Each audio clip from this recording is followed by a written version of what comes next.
सरस्वत्यै नमः। ओम श्री गुरुभ्यो नमः।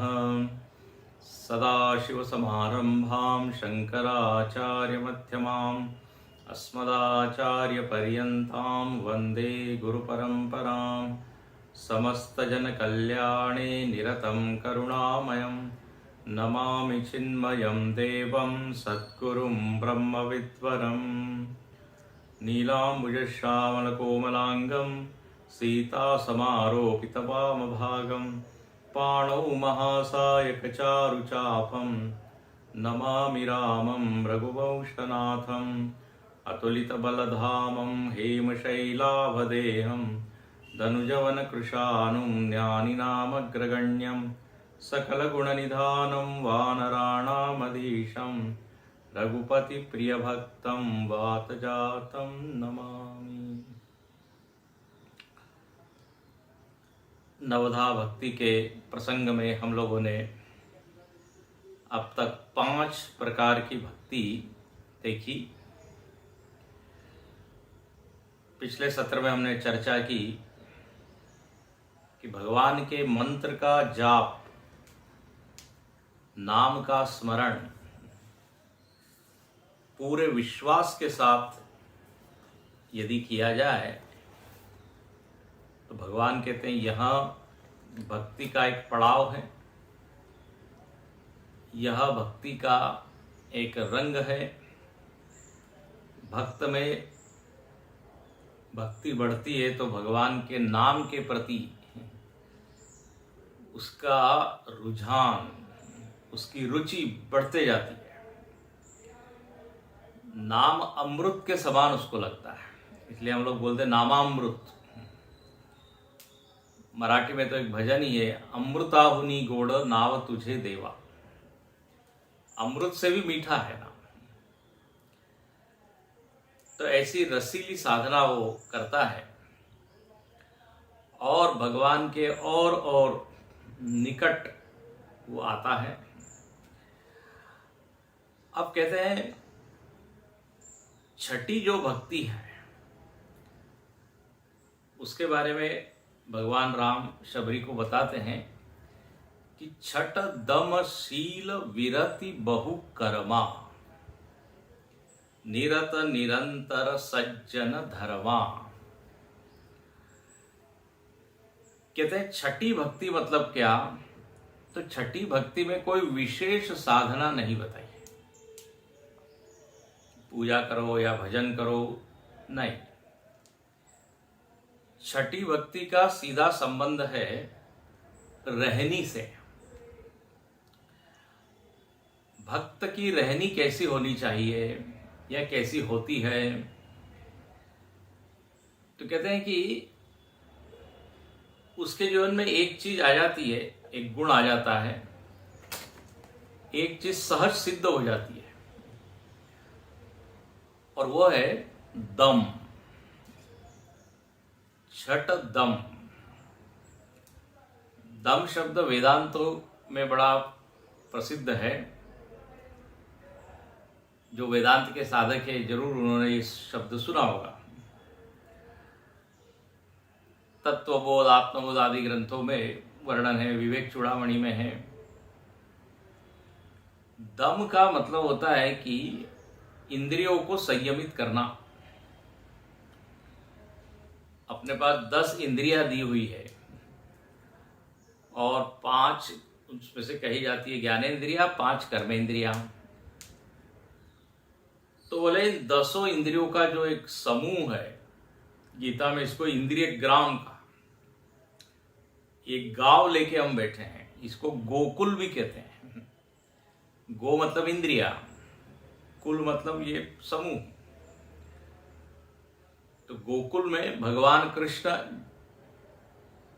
आते हैं, ऐसे ही यहां पर भी अंतर्यामी परमात्मा इन इंद्रियों के मध्य, इंद्रियों के पीछे बैठा हुआ है। तो एक गोकुल बाहर का है, एक गोकुल यहां व्यष्टि में है।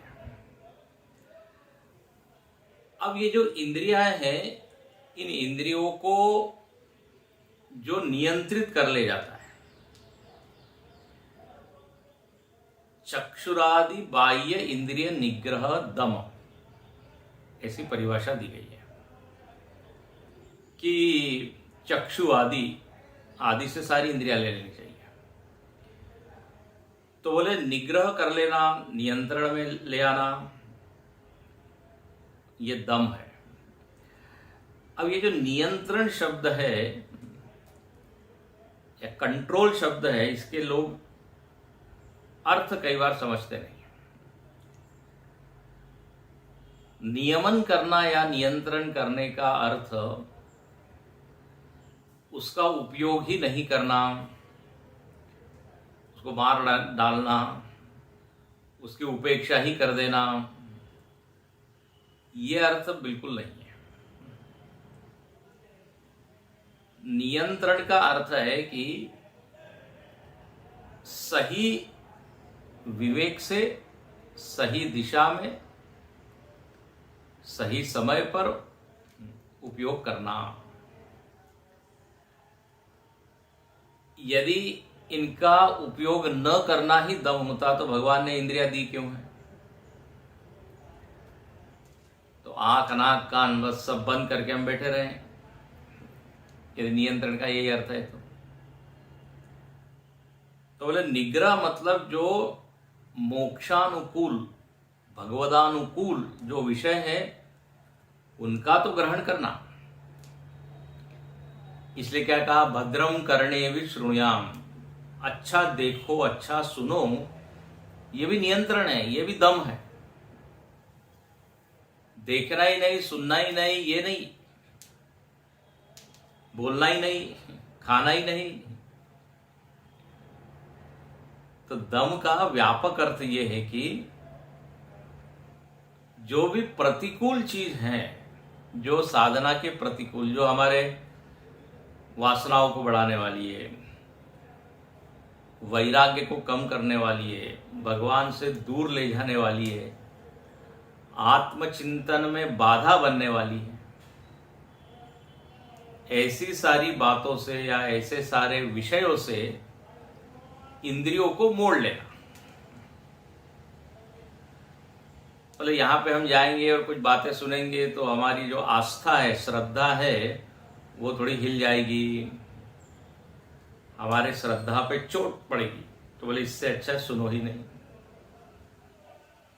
वहां जाने पर जो है भगवान के प्रति जो हमारी निष्ठा है वो डगमगा जाएगी, क्योंकि सब नास्तिक लोग हैं। तो बोले न सुनना, दूर ही भले। तो इस तरह विचार पूर्वक कौन सा विषय ग्रहण करना और कौन सा छोड़ना, ये जिसको आ गया, बोले बस उसने क्या कर लिया, दम की साधना सिद्ध कर ली। अच्छा, दम का एक और अर्थ ये होता है कि अपने इंद्रियों को अच्छी आदत लगाना, इंद्रियों को अनुशासन में रखना। अच्छा, और ये जो इंद्रियों का सही अभ्यास जो है, ये एक दिन में सिद्ध नहीं होता। हमको अनेक दिनों से, अनेक वर्षों से कठोर बोलने की आदत है, कड़वा बोलने की आदत है, तो एक दिन में वो मीठा नहीं हो जाता। सतत अभ्यास से हमारी जीभ में वो आदत लगेगी कि प्रियम ब्रूयात, मधुर बोलना है। शुरुआत में उसको काफी क्या कहते हैं, सावधान होके, सजग होके हमको प्रयत्न पूर्वक उसको सिखाना पड़ेगा। जब ऐसा बहुत दिन तक अभ्यास हो जाता है, फिर आप की वाणी में कड़वाहट आ ही नहीं सकती, क्योंकि अब उसकी आदत ही छूट गई। दुनिया में हम देखते हैं सब लोग आदत से लाचार है, बोलते हैं ना, क्या करें, स्वभाव बन गया है, आदत बन गया है। हम चाहते हैं ये छूट जाए, लेकिन आदत है। हैबिट्स डाई हार्ड कहते हैं। तो दम को सिद्ध करने का मतलब है कि इंद्रियों को एक सही अभ्यास देना। राम जी के लिए कहा गया कि वाग विदाम वरह। राम जी कैसे, तो बोले बोलने में बड़े कुशल हैं। उन्होंने अपने जीभ को ऐसा ट्रेन किया है कि भूल कर भी वो गलत शब्द का उच्चारण नहीं करते। वदनम मधुरम, भगवान का मुख सुंदर और वाणी सुंदर। वचनम, दम की साधना बड़ी काम की है। मन में विकार आ रहे हैं, बोलने की इच्छा हो रही है, करने की इच्छा हो रही है, लेकिन यदि दम का अभ्यास किया है तो वो हम इंद्रिय के द्वारा प्रकट नहीं होने देंगे। देखिए, एक होता है शम और एक होता है दम। शम मतलब मन पे नियंत्रण, ये आप पहले सुन चुके हैं। मन पर नियंत्रण, मन को काबू में रखना। मन में तो हजारों तरह के विचार आते हैं, लेकिन हर विचार के अनुसार आचरण न करना। विचार आते उसको वहीं दबा देना या लीन कर देना, जो विचार प्रतिकूल है। इसको तो कहते हैं शम, मनोनिग्रह। गलत दिशा में मन जाए ही नहीं, ये हो गया शम। और आपेक्षिक रूप से जो मन शांत रहे, विषयों को देखकर भी, सुनकर भी, विषय के संपर्क आने पर भी, येषाम चेतांसि न विक्रियन्ते ते एव धीरा। कालिदास जी ने धीर की परिभाषा दी। विषय मौजूद होने पर भी, निमित्त मौजूद होने पर भी जिसका मन अविकारी बना रहता है, निर्विकार बना रहता है, बोले वो धीर है। विषय की अनुपस्थिति में तो सभी धीर लगते हैं। जब विषय है ही नहीं तब मन का कंट्रोल, उससे तो कोई बात बनेगी नहीं। असल परीक्षा तो तब है जब उद्दीपक जो है वो मौजूद है। उद्दीपक मतलब जैसे कपास है और आग यदि मौजूद है तो कपास को आग लगने में ज्यादा टाइम लगता नहीं। उद्दीपक वो अग्नि है, जला देगी तुरंत। जब कुछ नहीं है अग्नि तो कपास जलेगा नहीं, लेकिन अग्नि हो और कपास न जले तो तब ये बात है। ऐसा यहां पर है, उद्दीपक है सामने और फिर भी मन असंगोहम, बुद्धिर यस्य न लिप्यते, तो ये हो गया शम। अब देखिए, जितना शम हमारा अधिक होगा दम भी उतना ही पावरफुल हो जाएगा, क्योंकि आखिर इंद्रियां तो मन के आदेश पर ही काम करती है ना। यदि मन ही संयमित है तो फिर अपने आप ही इंद्रियां भी संयमित हो जाएगी। ये एक सच्चाई है। जैसे जो सारथी है उसके हाथ में घोड़ों की लगाम है, यदि सारथी ठीक से कंट्रोल कर रहा है तो घोड़े अपने आप संयमित हो जाएंगे। लगाम उसने ठीक से पकड़ी, तो घोड़े इधर उधर जाए या न जाए ये किस पे निर्भर है? लगाम पर। लगाम किसके हाथ में? सारथी के हाथ में।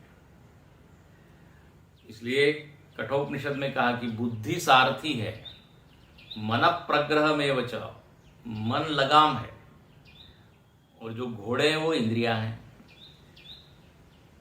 इन तीनों का आपस में बड़ा अच्छा कोऑर्डिनेशन होना चाहिए, तभी रथ अच्छा चलेगा। बुद्धि जो है, जो सारथी है, उसको चलाना आता ही नहीं है।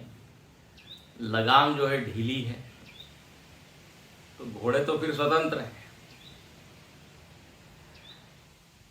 तो यहां पर कहते हैं जो भक्त है वो भक्त अपने वाणी को सजाता है, सही अभ्यास देता है, आदत देता है, लगाता है, और धीरे धीरे उसका फिर स्वभाव ही बन जाता है।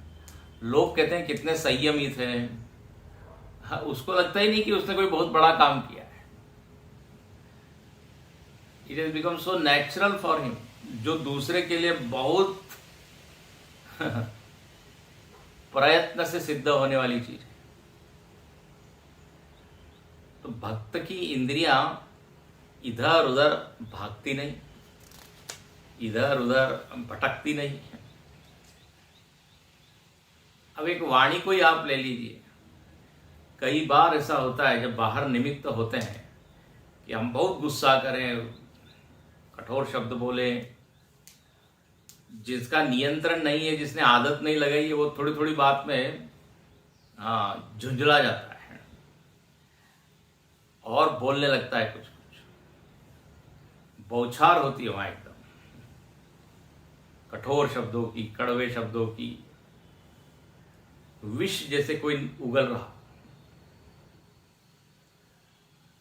लेकिन जिसने दम का अभ्यास किया है तो फिर परिस्थिति कितनी भी आपको उत्तेजित कर रही हो, फिर भी वो उसकी वाणी संयमित ही रहेगी। हमने देखा है ऐसा, सामान्य व्यक्ति उसी परिस्थिति में इतना क्रोध करेगा, उसी परिस्थिति में दूसरा व्यक्ति शांत है। ये जो है साधना या ये जो उपलब्धि है, इसी को यहां दम कहा। छठ दम शील विरति बहु कर्मा। अच्छा, एक और यहां पर चिंतन का विषय यह है, मन का निग्रह हमारा टूटते रहता है, मन का संयम टूटते रहता है। मन का संयम यदि टूट भी जाए लेकिन इंद्रिय का संयम बना रहे तो हम बच जाते हैं।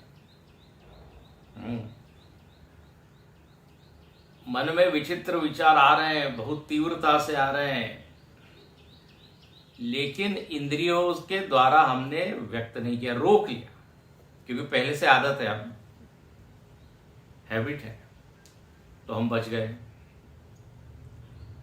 मन को कंट्रोल करना कठिन है, इसलिए कहते हैं तस्मात् त्वम् इंद्रियाण्यादो नियम में भरतर्षभ। इंद्रियों को गलत जगह जाने से रोको, यहां से शुरुआत करो। मन में तो विचित्र विचार आएंगे ही, उसमें हमारा कोई कंट्रोल नहीं है। कौन सा विचार वृत्ति कब आएगी मालूम नहीं। इसलिए दम और फिर शम, हालांकि दोनों ये एक दूसरे के बड़े सहायक है, और कभी कभी लगता है सहायक तो गलत चीजों में भी सहायक हो जाते हैं। मन यदि अनियंत्रित है, इंद्रिया भी अनियंत्रित है, तो बस दोनों मिलके फिर उस व्यक्ति का नाश ही कर देते हैं। दोनों मिल गए। मन में यदि पाप बुद्धि है लेकिन इंद्रिया संयमित है तो बच जाएगा, वो पाप करने से रुक जाएगा। तो इसलिए इंद्रिय का नियमन थोड़ा अलग है, मन का नियमन अलग है। हालांकि दोनों में खूब संबंध है, लेकिन साधना अलग है। इसलिए साधन चतुष्टय में षट संपत्ति में दो को अलग गिना है, शम और दम। तो जिसका जीवन, जिसकी इंद्रिया संयमित है, मतलब शास्त्र सम्मत विषयों का ही ग्रहण कर रही है, सात्विक विषयों का ग्रहण कर रही है, तो बोले ऐसा व्यक्ति क्रोध आने पर भी उसकी वाणी बिगड़ती नहीं। कोई भी प्रतिकूलता विषय आने पर उसका मन निर्विकार बना देता है। तो छठ दम शील विरति बहु कर्मा। देखो रहनी है ये छठी भक्ति, मतलब कोई विशेष उपासना या जैसे मैंने कहा पूजा पाठ कीर्तन भजन जप तप कुछ नहीं, एक बढ़िया सुव्यवस्थित जिसका क्या है आचरण है, व्यवहार है। अब यहां लिखते शील। शील मतलब हुआ कि कोमल स्वभाव, चित्त की कोमलता, ये जीवन के अंतरंग गुण का क्या है यहां पे वर्णन है। शील, शील में यह होता है कि कोई विशेष गुण नहीं है। शील मतलब एक हर व्यवहार में ध्यान रखना सामने वाले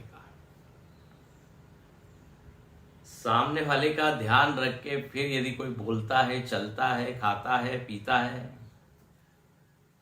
तो क्या उसको कहते हैं शील। बहुत ही अच्छा सवाल। शीलम सर्वत्र वै धनम। शील को कहा गया है कि बहुत बड़ा धन है, हर जगह ये काम देता है। बहुत बड़े बड़े गुण न हो, लेकिन यदि शील हो तो वो व्यक्ति का, समाज का प्रिय हो जाता है वो व्यक्ति। बोले देखो कितना ध्यान रखते हैं, हमको बुरा लगेगा इसलिए वो बोले नहीं, हमको अच्छा नहीं लगेगा इसलिए आए नहीं। देखिए भगवान राम के लिए कहा गया शील निधान, शील के भंडार है, सुशील ये नाम दिया गया। तो ये शील चित्त की एक द्रवणशीलता है, कोमलता है। लाग दया कोमल चित्त संता, नारद जी के लिए कहा गया। जब उन्होंने देखा कि जयंत जो है वो परेशान हो गया है, तो बोले इसको परेशानी से बचाना चाहिए। सलाह देते हैं नारद जी, वापस जाओ भगवान के पास, क्षमा मांगो, तुमको शांति मिलेगी, तुम पर भगवान की कृपा होगी। तो देखो ये नारद जी का कोमल स्वभाव, उनसे दुख देखा नहीं गया। तो ये एक होता है शील। शील के कारण जो है व्यक्ति प्रिय हो जाता है, क्योंकि उसका व्यवहार बहुत सधा हुआ होता है। वो चाहे जो नहीं बोल देता, चाहे जिसे नहीं बैठता। अब इसको क्या बोलते हैं हम, बोले इसके शिष्टाचार, मैनर्स, ये तरीका जानता है, सलीका जानता है। तो ये शील भी एक गुण है भक्त का। भक्त मतलब हम लोग प्राय क्या समझते हैं कि वो दिन भर राम राम राम कर रहा है, या दिन भर पूजा ही कर रहा है, या भजन ही कर रहा है। बोले नहीं, उसकी रहनी में तो देखिए, चटदम शील विरति बहु कर्मा। नारद जी ने देखिए वाल्मीकि जी को भी सुशील बना दिया। वाल्मीकि जी बड़े कठोर थे, हिंसा करने में उनको कोई संकोच नहीं, लोगों को लूटने में, मारने में। लेकिन वही वाल्मीकि जब नारद जी के संपर्क में आए, कथा आप लोग जानते हैं, नारद जी ने कहा भाई भगवान का नाम लो, ये जो तुम पाप कर रहे हो घर वालों से पूछ के आओ कि इसका फल आएगा तो वो लेंगे कि नहीं। घर वालों ने कहा आप कर्म कर रहे हैं, आपको ही फल मिलेगा, हम उसको क्यों भोगे। ये सुनकर वाल्मीकि जी का मन पूरी तरह बदल गया। देखो नारद जी ही कारणीभूत हुए, कारण में हुए, उनके जीवन में जो बदलाव आया मूल में नारद जी। तो जो चित्त कठोर था वो चित्त इतना कोमल हो गया कि उन्होंने भगवान राम का चरित्र लिख दिया। रत्नाकर से महर्षि वाल्मीकि हो गए। तो ये चित्त का बदलाव, ये बहुत बड़ी उपलब्धि है। बाह्य उपलब्धियां हम प्राप्त करते रहते हैं, ध्यान अपना उधर ही रहता है, प्रमोशन हुआ कि नहीं, धन बढ़ा कि नहीं, पेमेंट बढ़ा कि नहीं, वो मिलते रहे तो अच्छा ही है। लेकिन इधर चित्त में भी बदलाव होना चाहिए। भक्ति कर रहे हैं और मन हमारा जहां के तहां है, तो भगवान को ऐसी भक्ति स्वीकार नहीं है। बोले स्टेप बाय स्टेप परिवर्तन होना चाहिए। तो दो चीज बताई, इंद्रिय संयम और मन के स्तर पर कोमलता, मन के स्तर पर एक संवेदनशीलता कि अरे नहीं, यदि मुझको ये बात सुनाई जाए तो मुझको कितना बुरा लगेगा, इसलिए मैं इसको नहीं सुनाता हूं। आत्मौपम्येन सर्वत्र समम पश्यति यो अर्जुनम सुखम वा यदि वा दुःखम स योगी परमो मतः। ज्ञानी के लिए बताया कि वह अपने को ही तुला बना लेता है। मुझको अच्छा नहीं लगेगा ना, मुझको अच्छा नहीं लगता, तो मैं दूसरे के साथ क्यों करूं। तो इस तरह ध्यान रखकर जब हम व्यवहार करते हैं तो बोले ये शील है। तो ये दो बात हो गई। और अब तीसरा गुण क्या आया? तो कहते हैं विरति बहु कर्मा। ध्यान से सुनिए, भक्ति का तीसरा लक्षण क्या? छठी भक्ति का विरति, वैराग्य। किससे? बहु कर्मा। बहुत तरह के जो कर्म है ना, अब उस कर्म के प्रति उसकी ज्यादा कोई रुचि नहीं, अब उसको निवृत्ति में मजा है। विरति बहु कर्मा का सीधा मतलब है बहुत ज्यादा वो इन्वॉल्व नहीं हो रहा है व्यवहार में, समाज में। वो एकांत प्रिय हो गया है। निवृत्ति परक साधना में उसको ज्यादा मजा आता है, चिंतन, मनन, श्रवण। तो ये कर्म एक ऐसी चीज है, कर्म हमको उलझा के रखती है। गहना कर्मणो गति, ऐसा कहा। कर्म की गति गहन है। ये कर्म के फल कब आएंगे, कहाँ आएंगे, कैसे आएंगे, कुछ पता नहीं है। कर्म करते वक्त तो फल का ध्यान हमको होता नहीं, जब आता है तो फिर कहते मालूम नहीं कौन से जन्म का पाप है, कौन से जन्म का कर्म है। हमारे तो कर्म ही फूटे हैं, लोग बोलते हैं। तो यहां पर लिखा कि भाई आप थोड़े क्या हो जाए, निवृत्त हो गए। कर्म एक बार आपने शुरू किया, कर्म के बारे में बड़ा अच्छा चिंतन है। हम कर्म को हाथ में लेते हैं, कर्म को की शुरुआत करते हैं। और ये कर्म भी समझ लीजिए माया का ही रूप है। कर्म हमको फंसा लेता है। एक बार हमने कोई जिम्मेदारी ले ली, अब वो जिम्मेदारी आपसे करवाएगी काम। हाँ, वो कर्म ही अब कहेगा चलो उठो, टाइम हो गया है, इस समय पहुंचना है, ये करना है। चूंकि हमने उस कर्म को हाथ में लिया, अब कर्म आपको हाथ में ले लेगा। First you govern the action, now action is governing.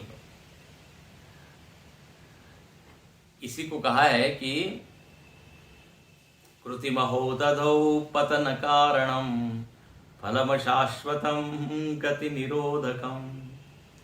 उपदेश सार में रमण महर्षि कहते हैं कर्म के महासागर में व्यक्ति डूब जाता है।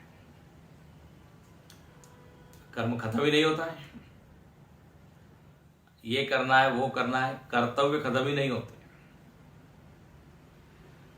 तो बोले हमको देखिए सब कर्तव्य याद है, माता का, पिता का, पति का, पत्नी का, जिस जिस व्यक्ति का जो जो पोजीशन है। बोले नहीं नहीं, मैं पिता हूं तो मेरे को तो ये करना ही पड़ेगा। वेरी गुड, करना चाहिए। मैं माँ हूं तो माँ का तो ये कर्तव्य है, बहुत अच्छा। लेकिन भगवान के प्रति भी एक कर्तव्य है, हाँ, उसका बिल्कुल विस्मरण हो जाता है। समाज के प्रति कर्तव्य ये भी याद रहता है। हाँ, हमारे पद के अनुसार क्या ड्यूटी है, दैट ऑल्सो वी रिमेम्बर। लेकिन जिसने हमको शरीर दिया है, जिसने जीवन दिया है, उसके प्रति भी कुछ कर्म है, कर्तव्य है, धर्म है। उधर ध्यान नहीं जाता। तो देखो यहां पर बड़ा अच्छा लिखा, विरति बहु कर्मा, मतलब व्यावहारिक कर्तव्य उसने बहुत कर लिए, पूरे कर लिए। बोले बहुत हो गया। अब भगवान के प्रति जो हमारा कर्तव्य है, थोड़ा जरा उनका भी ध्यान करे, चिंतन करे, उनके साथ हमारा संबंध कैसा है जरा उसका अनुभव करें। सब कहते हैं हृदय में है, हृदय में, तो जरा देखे तो सही। तो जो अध्यात्म का जो मार्ग है, अध्यात्म का जो ज्ञान है, अब उसमें वो ज्यादा रुचि लेता है। इसे वो कहा विरति बहु कर्मा। और देखिए जो भी आपका काम है, उद्देश्य जो सामने रखा है अपने, प्रयोजन या व्हाटएवर गोल, उसके प्रति हमको पूरी तरह समर्पित होना पड़ेगा। यदि हम सफलता चाहते हैं तो एक समय आता है जब वो डिमांड करता है आप हमको पूरा समय दीजिए। अब भक्ति करनी है, आधा घंटा 15 मिनट उससे बात नहीं बनती। जो भक्त कहता है अब मुझको अपने आप के हिस्से नहीं करने पड़ेंगे, हिस्से नहीं करने चाहिए, प्रपंच के लिए, व्यवहार के लिए, समाज के लिए, ऐसे हिस्सों में यदि मैं बांट दूंगा तो भक्ति नहीं कर पाऊंगा। इसलिए विरति बहुकर्मा। एक समय आता है जब आपको 100% ध्यान उधर ही देना पड़ता है, आधा अधूरा करके नहीं जमता। अब ये नियम तो दुनिया के सारे विषयों में लागू होता है। खिलाड़ी को पूरा झोंक देना पड़ता है अपने आप। कलाकार जो है उसको संगीत इत्यादि सीखना है तो अन्य चीजों से बिल्कुल विरति, उसके बिना बात बन ही नहीं सकती। खिलाड़ी इत्यादि पढ़ाई छोड़ देते हैं, 8वीं पास, 10वीं पास, 11वीं पास, लेकिन उधर खेल में ओलंपिक मेडल जीतते हैं क्योंकि उन्होंने एक चीज को पकड़ के पूरी तरह उसमें अपने तन मन सबको समर्पित किया। विरति बहुकर्मा। जैसे जैसे हमको भक्ति का रस लगता है, ये सहज होता है, जबरदस्ती वो कर्मों को छोड़ता है ऐसा नहीं है। बहुत सहज रूप से वो प्रधानता किसको देता है? भक्ति को प्रायोरिटी। विरति बहुकर्मा का एक ये अर्थ है कि उसको अब व्यवहार की ज्यादा जरूरत नहीं पड़ती और दूसरा उसको इंटरेस्ट भी नहीं आता, दोनों है। देखो हम लोग व्यवहार 2 कारणों से करते हैं। या तो आवश्यकता है, उसके बिना जीवन चलेगा नहीं, इसलिए अब जाना है, बोलना है, हाँ कहीं जाना है किसी मित्र के पास, बोले संबंध नहीं रखेंगे तो आगे दिक्कत हो सकती है। तो आवश्यकता के चलते व्यवहार से हम मुख नहीं मोड़ पाते। लोग कहते हैं अब शादी में तो जाना ही पड़ेगा, संबंध ऐसा है, नहीं जाएंगे तो बुरा मान जाएंगे। तो अब ये क्या हुआ, आपकी इच्छा नहीं है लेकिन आवश्यकता है। अच्छा, और दूसरा लोग व्यवहार क्यों करते हैं उसका कारण मतलब उनको मजा आता है, हाँ उनको रस आता है उसमें, जरा हाँ मित्रों के पास जाएंगे और क्या गप मारेंगे, बातें, चर्चा, चाय पानी ये सब जरा चल रहा है। बोले इसके बिना मजा नहीं, हर दिन लोग मिलते हैं एकांत में या बिना व्यवहार के रह नहीं पाते। लेकिन भक्त का ऐसा नहीं है, व्यवहार उसको एक बाधा ही लगती है। बोले अरे बाप रे अब जाना पड़ेगा, बोलना पड़ेगा। इसके मन की स्थिति कुछ और ही हो गई।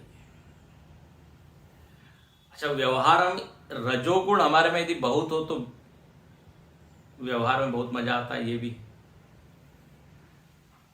लोग बोलते हैं बड़ा डायनामिक है, हर जगह उपलब्ध होता है, हर जगह मौजूद रहता है, उपस्थित होता है, he is so active.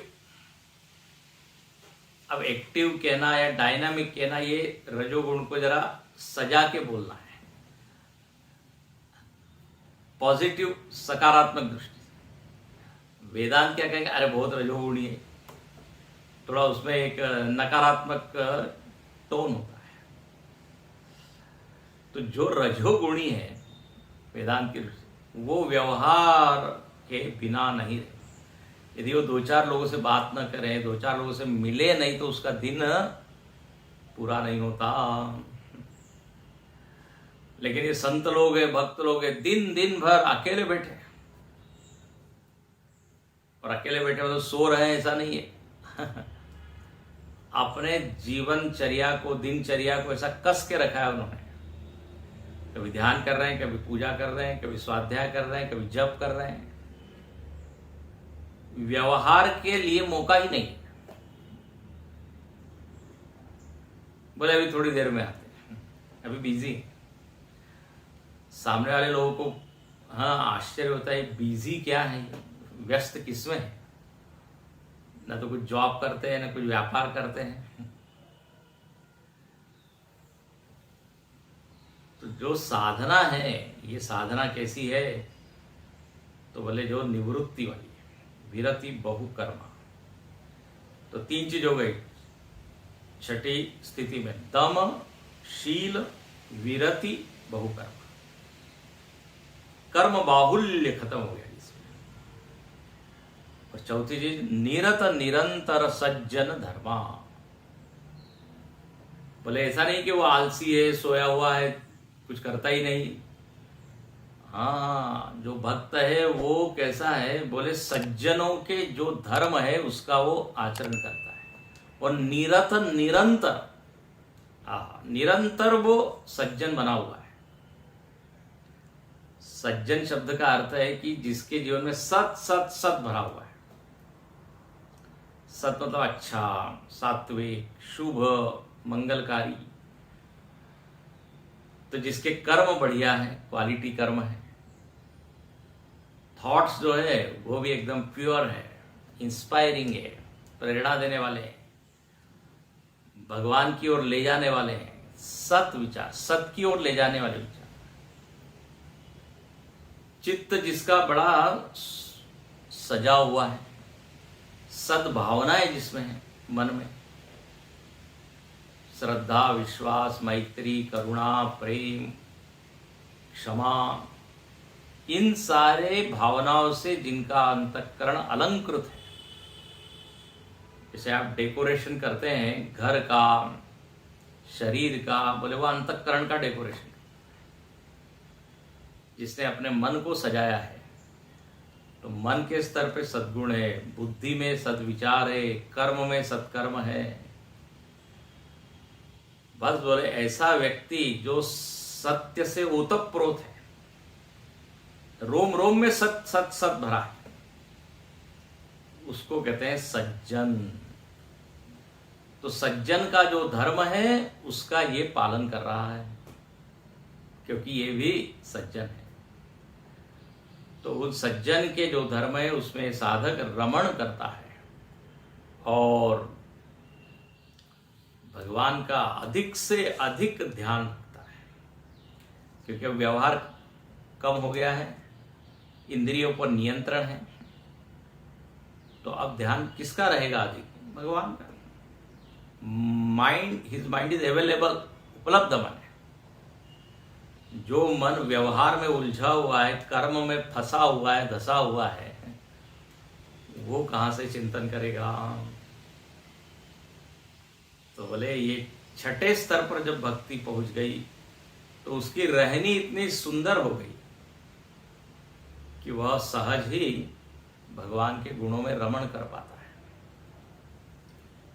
Chhath दमशील विरति बहुकर्मा, निरत निरंतर सज्जन धर्म। सात्विक भक्ति हम आगे देखेंगे।